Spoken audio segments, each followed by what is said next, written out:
Overload sana sana hii Araba inakwanga ni zile front load ama hizo side load So the moment umeweka nguo mingi umefinyilia, ukikuja kufunga mlango kuna ile bit ya nguo itakuja ishikwe na mlango katikati ya raba.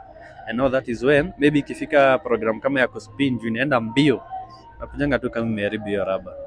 So kama ni kuload nguo huwa tunasuggest tunaweka at least 3/4 the drum. Si ile ati umefinyilia umeforce hapana, weka tu zikuwa loose at least 3/4 ndo at least pia unajua mashini ikifua inatakanga nguo inaenda 360 inazungusha hii side nyingine, but ukistack inananga kama kitu moja. Nikaa kitu moja imeshikana kiboli hivi, so inaananga hivi. So that is why still utapata msee akisema hizo front load haingarishi nguo because wewe ulistack nguo mingi, so inaenda kama ball. Just one thing, but now zikuwa 3/4 at least kuna ile space ya kucheza. Hii nguo inaenda hivi, inaingia katikati, inarudi hivi.